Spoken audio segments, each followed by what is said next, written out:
जय श्री गणेशाय नमः। दोस्तों, स्वागत है आप सभी का एस्ट्रोसेज यूट्यूब चैनल पर। मैं नेहा राजपूत हर दिन की तरह लेकर आई हूं आपके लिए बहुत ही खास जानकारी। ये जानकारी 16 नवंबर को होने वाले सूर्य का वृश्चिक राशि में गोचर के बारे में है। सूर्य सभी ग्रहों का स्वामी है और वृश्चिक में प्रवेश करने जा रहा है। यह 16 नवंबर से 30 दिनों की अवधि के लिए वृश्चिक राशि में गोचर करेगा। किसी व्यक्ति के जन्म के दौरान सूर्य की स्थिति का उसके जीवन में बहुत महत्व है और यह उसके समग्र व्यक्तित्व को निर्धारित करता है। सूर्य का वृश्चिक राशि में गोचर बहुत शक्तिशाली है क्योंकि यह दो मजबूत संयोजनों का योग है। तीसरे, छठे, 10वें और 11वें भाव में सूर्य शुभ फल देता है, जबकि दूसरे, चौथे, 7वें, 9वें और 12वें भाव में नकारात्मक परिणाम आने की उम्मीद होती है। सूर्य ग्रह अधिकार, शक्ति और महिमा का प्रतीक है, जिसे वैदिक ज्योतिष में 9 ग्रहों में सबसे अधिक दबंग माना जाता है। ग्रहों के राजा के रूप में प्रसिद्ध सूर्य नेतृत्व, गौरव और प्रसिद्धि का प्रतिनिधित्व करता है। यह वह कारक भी है जिसे किसी की कुंडली को पढ़ते समय पिता के साथ संबंध के लिए माना जाता है। वैदिक ज्योतिष में सूर्य सरकारी या निजी क्षेत्र, सरकारी नौकरी, सम्मान, आत्मा और शाही जीवन जीने में नेतृत्व और उच्च पद का निर्धारण है। यह जीवन भर किसी के भाग्य और सामाजिक स्थिति की भविष्यवाणी करने के लिए महत्वपूर्ण स्थान रखता है। सूर्य ग्रह का धर्म और ज्योतिष दोनों से भी घनिष्ठ संबंध है। हिंदू धर्म के अनुसार सूर्य को हमेशा जीवन देने वाला माना गया है। वैदिक काल से ही लोगों ने प्रतिदिन सुबह सूर्य देवता को जल देना शुरू किया था। ज्योतिष शास्त्र के अनुसार यदि किसी व्यक्ति की कुंडली में सूर्य की स्थिति शुभ हो तो उसके लिए सरकारी नौकरी और राजनीतिक जीवन में सफलता की संभावना बढ़ जाती है। वहीं यदि कुंडली में सूर्य की स्थिति कमजोर हो तो इसे समाज में मान सम्मान में कमी, पिता से मतभेद, परिवार में कलह और आंखों से जुड़ी समस्याएं होने की संभावना रहती है। आपको जीवन में अच्छे या बुरे परिणाम मिलेंगे या नहीं, यह सब जन्म कुंडली में सूर्य की स्थिति पर निर्भर करता है। जहां तक सूर्य के अशुभ प्रभावों का संबंध है, वैदिक ज्योतिष में वैदिक उपायों के द्वारा आप सूर्य ग्रह के प्रतिकूल प्रभावों को दूर कर सकते हैं। आगे बहुत सारी खास बातें करेंगे, लेकिन पहले जानिए कि गोचर किस समय पर हो रहा है। तो 16 नवंबर को ये गोचर दोपहर में 12:49 पे होगा। वृश्चिक राशि में सूर्य देवता गोचर करेंगे और अपनी नीच स्थिति को पीछे छोड़ते हुए वृश्चिक राशि में प्रमुखता और मित्रता में से एक को छोड़ देगा। यह 16 नवंबर 2021 तक इसी राशि में रहेंगे। उसके बाद ये धनु राशि में सुबह 3:28 पर गोचर करेंगे। अधिकार, शक्ति और महिमा के प्रतीक ग्रह सूर्य को वैदिक ज्योतिष में 9 ग्रहों में सबसे अधिक प्रभावशाली माना गया है। तो जब प्रभावशाली है तो प्रभाव भी इनका बहुत ज्यादा पड़ेगा। जब ये गोचर करते हैं तो सभी 12 राशियों पर बहुत ज्यादा असर डालते हैं। क्या असर होगा ये मैं आपको अब बताऊंगी, लेकिन उससे पहले अगर आपकी लाइफ में कोई प्रॉब्लम है, हमसे बात करना चाहते हैं, तो डिस्क्रिप्शन बॉक्स में एस्ट्रोसेज वार्ता का लिंक दिया हुआ है। लिंक पर क्लिक करके आप हमसे वार्तालाप कर सकते हैं। एस्ट्रोसेज वार्ता पर आपकी हर एक समस्या का समाधान है। बाकी कोई जेनरिक सवाल है, ज्योतिष से जुड़ा हुआ कोई आपका टॉपिक है या कोई जानकारी चाहिए, तो उसके लिए आप कमेंट बॉक्स में अपने सवाल छोड़ दीजिए। हर शाम 5 बजे मैं आपके लिए लेकर आती हूँ दैनिक राशिफल का वीडियो। आपके सवाल को वहां शामिल करके उसका जवाब दूंगी मैं।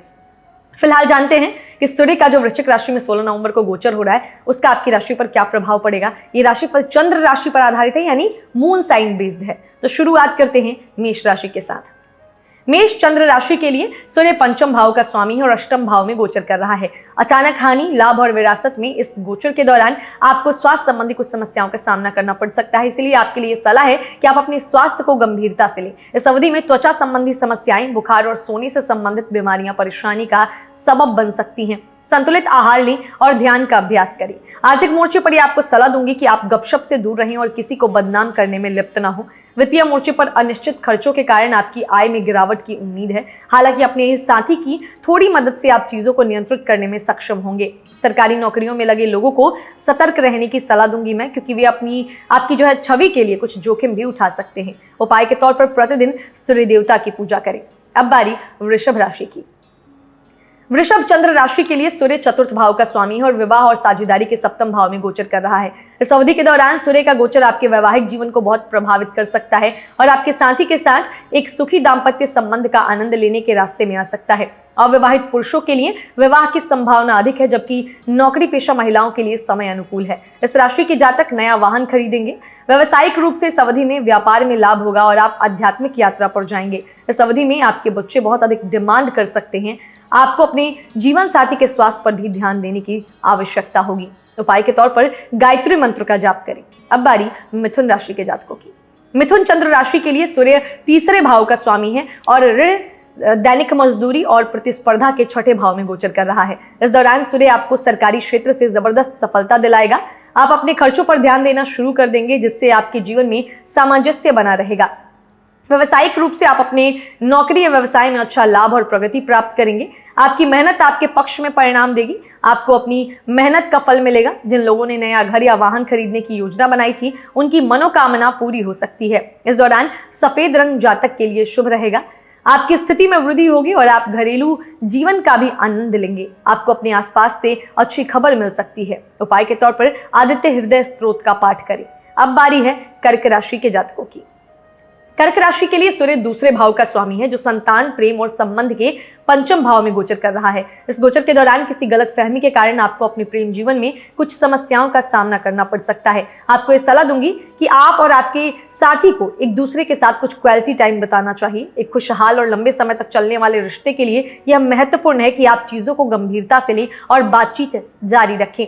घर या किसी भी तरह के निर्माण से जुड़े कार्य सफल होंगे। व्यावसायिक रूप से व्यवसायी महत्वपूर्ण निर्णय लेंगे। इस राशि के जातक धार्मिक कार्यों में व्यस्त रहेंगे और राजनीति में आने वालों को सफलता मिलेगी। यह गोचर आपको मिश्रित परिणाम देगा, क्योंकि आपको किसी बड़े नेटवर्क से लाभ मिल सकता है। हालांकि घरेलू जीवन शांतिपूर्ण नहीं होगा और अपनों के साथ मनमुटाव से इंकार भी नहीं किया जा सकता है। शांत रहने और अहंकारी काम न करने की मैं आपको सलाह दूंगी। उपाय के तौर पर भगवान सूर्य की भक्ति भाव से पूजा करें।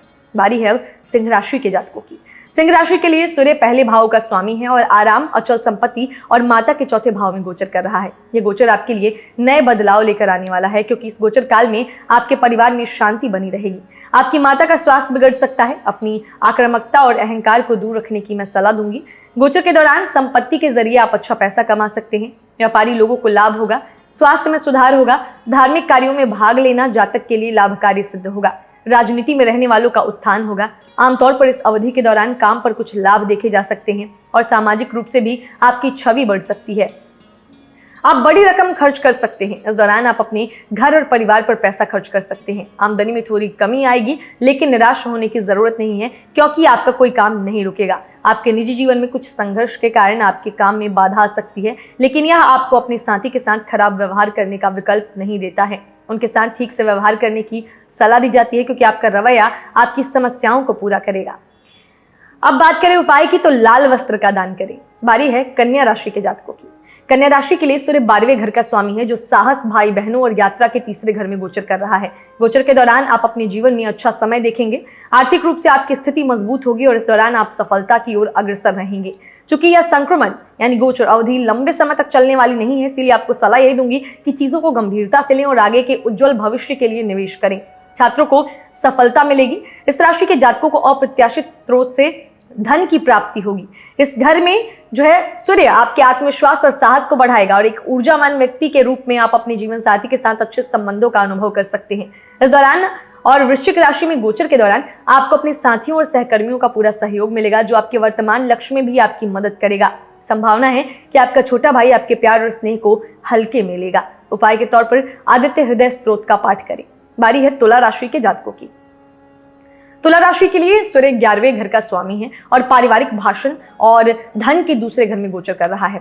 इस गोचर के दौरान आपको आर्थिक लाभ होने की संभावना है। व्यवसायी व्यक्ति व्यवसाय की सफलता से जो है प्रसन्न होंगे। सूर्य देव स्वास्थ्य के साथ साथ धन पर भी अपना आशीर्वाद बरसाएंगे।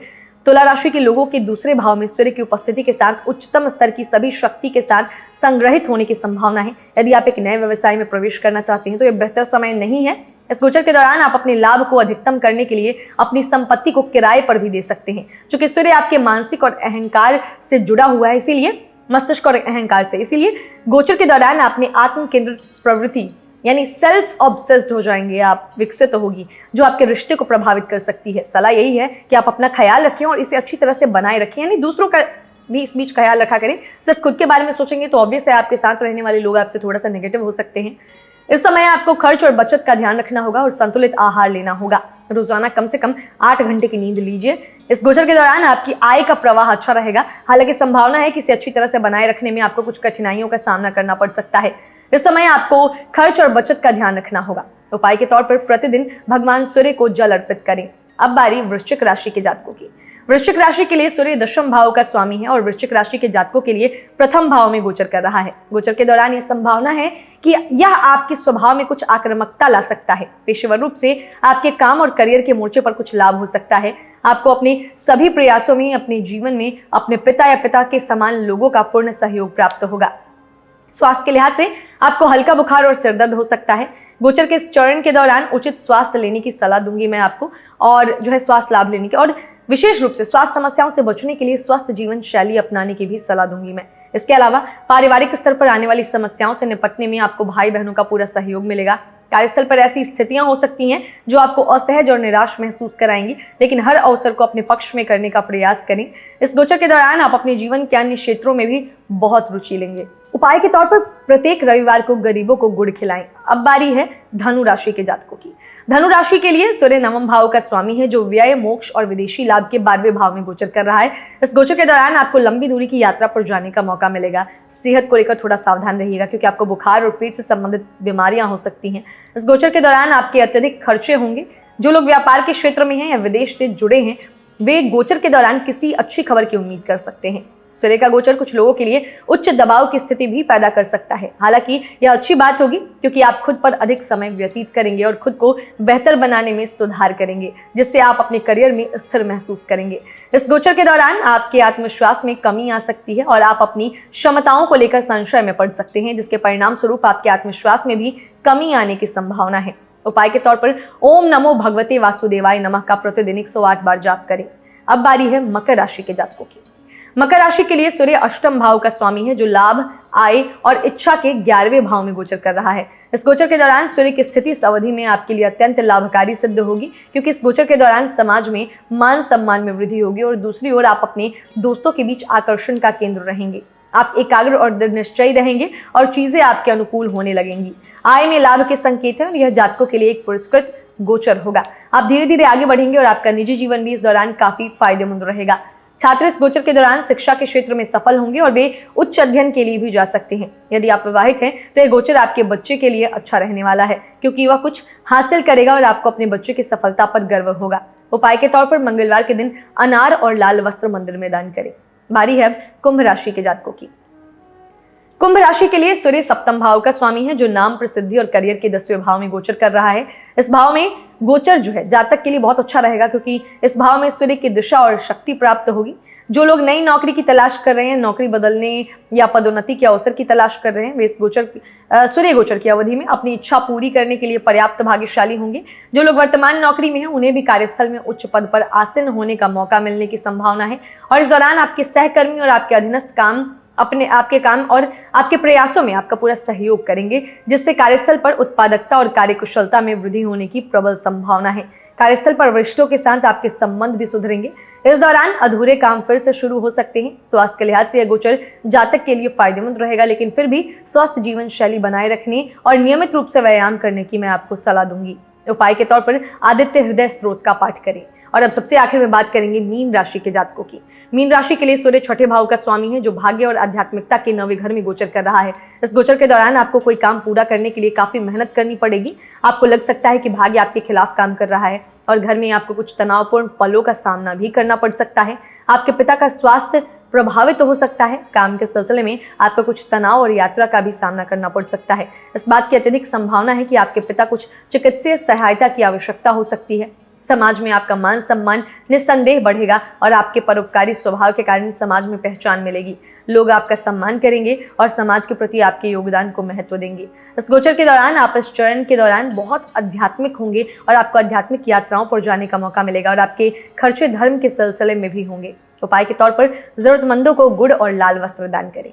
तो जाना हमने इस वीडियो में कि 16 नवंबर को जो सूर्य का वृश्चिक राशि में गोचर होगा उसका क्या असर पड़ेगा सभी 12 राशि के जातकों पर। उम्मीद करते हैं जो जानकारी दी है आपको अच्छी लगी होगी और साथ ही कुछ समस्याएं जो आ रही हैं उसको दूर करने के लिए मैंने आपको आसान से ज्योतिषीय उपाय भी बता दिए हैं।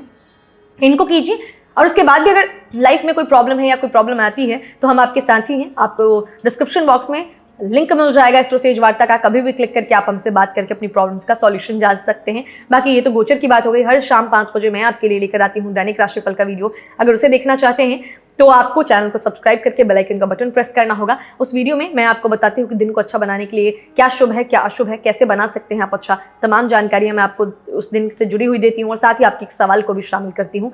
तो बहुत खास होती है वो वीडियो, वो भी आप देख सकते हैं। सब्सक्राइब कर देंगे और बेल आइकन का बटन प्रेस कर देंगे तो नोटिफिकेशन आपको मिलता रहेगा, बार बार चैनल पर विजिट नहीं करना पड़ेगा। तो इस वीडियो में इतना ही, मिलेंगे आपसे अगले वीडियो में। तब तक हंसते रहिए, मुस्कुराते रहिए, किसी का दिल मत दुखाइए और देखते रहिए एस्ट्रोसेज टीवी। नमस्कार।